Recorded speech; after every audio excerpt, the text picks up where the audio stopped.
Buenas tardes, soy Julio Vaqueiro y estas son las noticias de este miércoles en Digital. Noticias Telemundo Digital. Me dijo, viví un infierno, mamá. Testimonio de un sobreviviente. En exclusiva hablamos con la madre del sobreviviente del naufragio de un bote con 40 personas cerca de las costas de Florida. Su hijo se recupera en un hospital, pero vio morir a su hermana de solo 18 años. Otra variante más. Detectan una subvariante de Omicron. Aún no se sabe si es más contagiosa o más letal. Ya hay casos en Washington, Texas, Arizona y California. La ley Vanessa Guillén.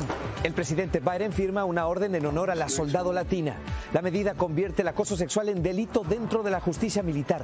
La familia de Vanessa celebra este logro. Contra la inflación, la Reserva Federal anuncia que a partir de marzo subirá la tasa de interés. Es una estrategia para que los precios dejen de subir, aunque tomar dinero prestado será más caro. Cada vez hay menos esperanza de encontrar vivos a los 38 migrantes que iban en una embarcación que naufragó frente a las costas de Florida. No llevaban chalecos salvavidas, no llevaban agua ni comida.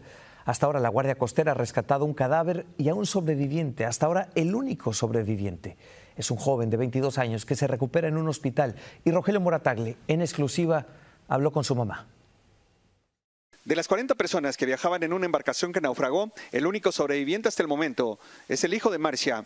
Y sin embargo, ella vive un gran dolor, porque su hija de 18 años también emprendió el viaje a Estados Unidos. Le digo yo, dime de tu hermana, por favor, dime de tu hermana, ¿dónde está? ¿Dónde la busco? Dime de mi hija. Y me dijo, mamá, mi hermana murió, mi hermana se ahogó. Yo no sé, mamá, yo la busqué lo que pude, no la pude encontrar. Yo la llamaba y mi hermana no aguantó, fue lo único que él me dijo. El joven de 22 años se encuentra hospitalizado, fuera de peligro. Permaneció en el mar desde la noche del sábado hasta que fue hallado por un barco comercial el martes por la mañana. ¿Qué hizo? Se aferró a lo que quedó de la embarcación, así como se mira en la foto. Se aferró y se aferró y se aferró y a mucha oración. Su hijo contó a la Guardia Costera que nadie en la embarcación llevaba chalecos salvavidas. Dice que me dijo, vivió un infierno, mamá. Venían mujeres, él y su hermana, bebés, niños, y que muchos perdieron su vida ahogados en el mismo sábado en la noche. La Guardia cree que se trata de un caso de contrabando de personas. Marcia no ha podido ver a su hijo porque está custodiado por agentes de inmigración. Marcia, ¿tú encuentras algún tipo de consuelo en el hecho de que tu hijo sea el único sobreviviente de esta tragedia? Sí, soy una persona muy espiritual. Mi hijo pues, es el sobreviviente y para mí es como un milagro de vida y que gracias a Dios él está vivo para contar la historia y honrar la memoria de su hermana.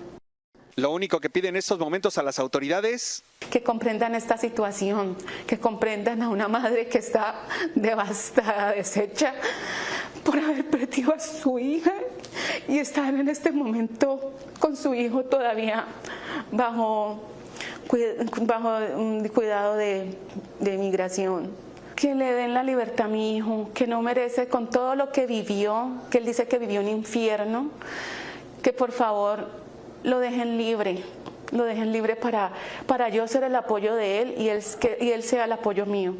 Y yo también necesito a mi hijo conmigo para que me dé la fuerza para seguir con esta pérdida, con este dolor. Rogelio Morataglia, Noticias Telemundo. Pobre mujer. En fin, se detectó en el país ya una nueva versión de la variante Omicron del coronavirus. Le llaman la BA2. Hay casos en varios estados y se detecta también en 40 países más. Los expertos aún intentan determinar qué tan contagiosa y peligrosa es. Francisco Fajardo informa.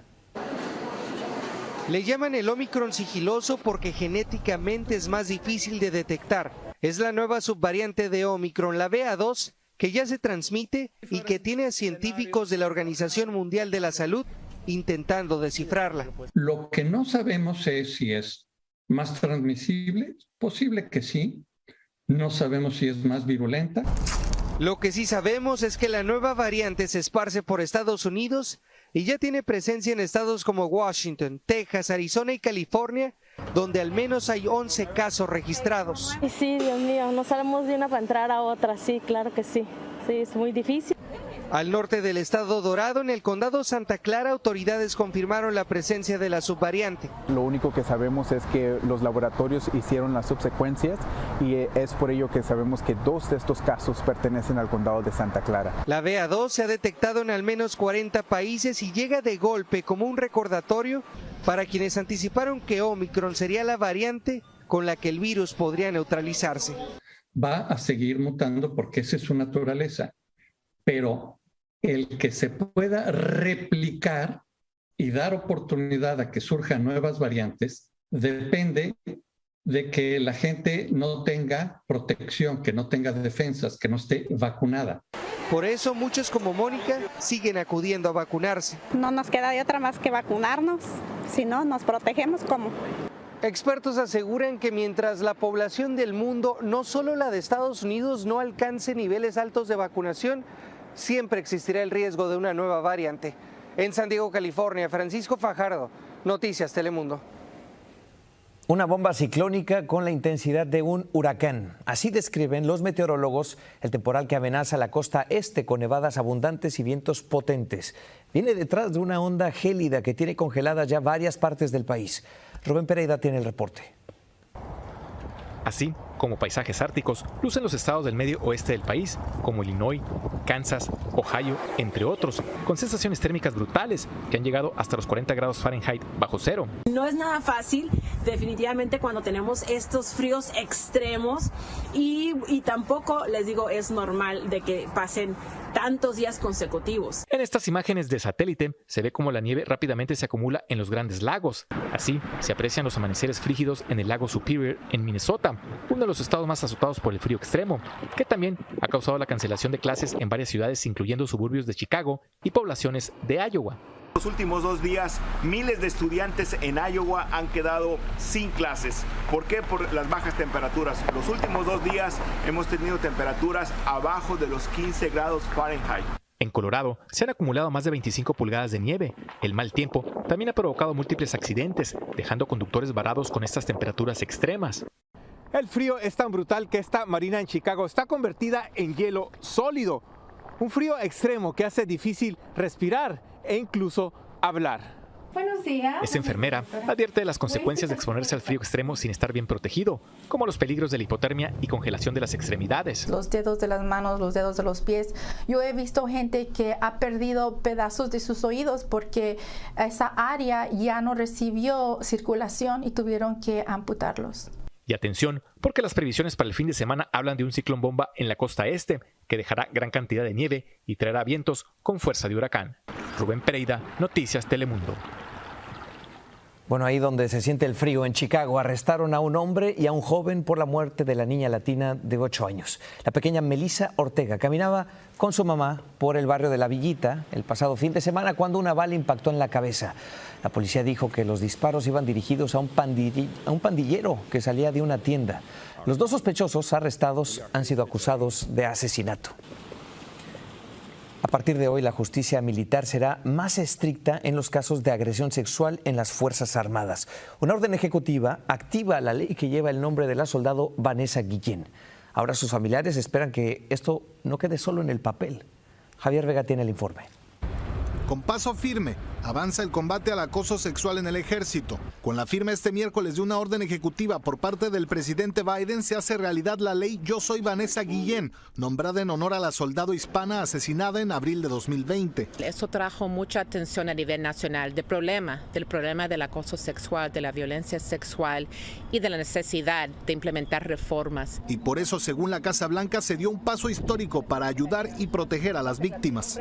La orden ejecutiva convierte el acoso sexual en delito dentro del Código de Justicia Militar, penaliza la difusión de imágenes íntimas de los uniformados y recomienda una comisión independiente para investigar incidentes violentos. Esto significa que en los próximos meses los casos de conducta sexual inapropiada en el ejército serán manejados por fiscales militares que no están dentro de la cadena de mando como solía ocurrir. Además, ofrecerá protección contra represalias a los demandantes, algo que costó lágrimas y meses de presión a los familiares de Vanessa Guillén, quienes lo consideran un triunfo. Estamos luchando por esto desde que falleció mi hermana y el día de hoy se le rinde el honor que se merece ella y todas las víctimas. Pero el enemigo es fuerte, pues según el propio Departamento de Defensa, 20,000 miembros de las Fuerzas Armadas, mayormente mujeres, son víctimas de agresiones sexuales cada año, como le ocurrió a Lucy, quien tras denunciar una violación fue expulsada del ejército. Nosotros tenemos que estar atrás de ellos, porque está bien que ellos firmaron el papel y dijeron que lo van a proteger, pero en verdad lo van a proteger. Una batalla que no será sencilla y que podría tomar tiempo. En Washington, Javier Vega, Noticias Telemundo. Esto es importante. El juez Stephen Breyer planea retirarse de la Corte Suprema, un magistrado del ala progresista de la Corte de 83 años, que ahora con su salida le abre la puerta al presidente Biden para que elija otro juez y cumpla con su promesa de nominar a la primera mujer afroamericana al máximo tribunal. Cristina Londoño informa. Con la legalidad del aborto en juego, el no a la orden del gobierno de usar cubrebocas y la Corte Suprema dispuesta a decidir casos de acción afirmativa y varios sobre inmigración. Activistas liberales dicen que es buen momento para que el juez Stephen Breyer se retire. Estamos viviendo un tiempo de amenaza, de alerta, de incertidumbre en cuestión a los derechos de salud reproductiva, el derecho a la privacidad médica, y se requiere de firmeza en la Corte Suprema para poder frenar esa ola conservadora. Aunque Breyer, de 83 años, está bien de salud, este abogado constitucional dice que se va bajo presión para asegurarse de que los demócratas nombren a su reemplazo mientras tienen mayoría en el Senado. Es difícil evitar que la política se inyecte. Es el presidente el que nombra al juez y el Senado el que lo confirma. Mientras los demócratas agradecen los 27 años de servicio de Stephen Breyer en el tribunal, los conservadores aseguran que Breyer ha sido de posturas extremistas. Ha votado a favor de decisiones liberales, como la decisión a favor del matrimonio homosexual, ha emitido opiniones a favor del aborto, siempre posturas bastante liberales. Con la silla aún caliente porque el juez Breyer sigue sentado en ella, se empieza a especular quién será su reemplazo. El presidente Biden había dicho en el pasado que estaría dispuesto a hacer historia nombrando a la primera mujer negra al máximo tribunal. Analistas dicen que el nombramiento es una oportunidad para que el presidente Biden, con la aprobación por el suelo, se reconecte y gane puntos con su base. En Washington, Cristina Londoño, Noticias Telemundo. Y hablemos ahora de la crisis en Ucrania. Estados Unidos y la OTAN rechazaron las demandas de Rusia de frenar la ampliación de la alianza militar. En una respuesta por escrito, dijeron que no están dispuestos a firmar un acuerdo con Rusia que impida la unión de Ucrania a la OTAN, ni que limite la expansión de la alianza hacia Europa del Este. Con las negociaciones diplomáticas estancadas, la Embajada de Estados Unidos en Kiev urgió a sus ciudadanos a considerar irse ahora del país porque la situación, dice, puede deteriorarse de un momento al otro. Ante la subida generalizada de los precios en Estados Unidos, la Reserva Federal anticipó hoy que pronto subirá la tasa de interés. Es una estrategia para frenar la inflación. Lourdes Hurtado explica el impacto que este aumento puede tener en sus finanzas. Ante la inflación más alta de los últimos 40 años, la Reserva Federal se prepara para ajustar su política monetaria. Hoy ofrecieron el indicio más claro de que retractarán los incentivos a la economía implementados por la pandemia y posiblemente comenzarán a aumentar la tasa de interés tan pronto como en marzo, medida que afectará principalmente a quienes pagan un financiamiento con tasa variable, como Florencia, que aún no salda su deuda estudiantil. Uno va pagando, pero el interés te suma y te suma y te suma y terminas pagando el doble. También sentirán el impacto quienes tengan adeudos en su tarjeta de crédito. Pues entonces mejor la cancelo, pago todo y la cancelo, porque ya que le suban como está bien. A su vez, la previsión es importante para personas en proceso de adquirir un automóvil o de comprar una casa. ¿Cómo yo no compré antes? Es el caso de Linka, que quisiera invertir en una propiedad en Florida. Estamos buscando, pero los precios estamos pensando tal vez irnos a Texas. Según estimaciones de expertos, la actual tasa podría incrementar en torno a un 0.25%. Por ello, en una hipoteca de $300,000 a 30 años, significaría un incremento de $43 mensuales, hasta $516 al año. Ante la subida que se avecina, el director financiero de Amerant Bank recomienda tratar de prepagar las deudas en la medida de lo posible o conseguir un financiamiento con tasa fija. Actuar proactivamente, comenzar a, si tienes por ejemplo un financiamiento a tasa flotante, un financiamiento que se vence en el corto plazo, tratar de extenderlo, tomar la oportunidad en este momento porque no sabemos hasta qué punto las tasas pueden llegar a subir. El propósito de la Reserva Federal es reducir la inflación a un 2%. Tarea difícil porque tan solo en el mes de diciembre registraba un 7%. Por ello, se prevé que durante el 2022 hayan hasta 4 incrementos en la tasa de interés. Lourdes Hurtado, Noticias Telemundo. Y bueno, si usted está preparando su declaración de impuestos, esto es importante. El IRS está exigiendo a Venmo, a PayPal y a otras aplicaciones de pago que reporten cualquier movimiento de dinero mayor a los $600 anuales.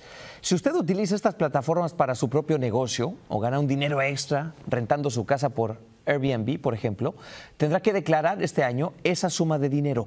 Pero si usa las aplicaciones para transacciones personales, no tiene por qué preocuparse. Las autoridades investigan una casa del Estado de México donde vacunan a menores de 12 años contra el COVID-19, a pesar de que México todavía no aprueba la vacunación para niños en este rango de edad. Entonces, ¿qué les están poniendo? Isa Osorio fue a buscar la respuesta. No lo pongas duro para que no te duela. El menor va nervioso, pero finalmente le aplican la vacuna contra el coronavirus. ¿Cuál le van a poner? Las Pfizer Kids. Pfizer Kids, ok. ¿Sí?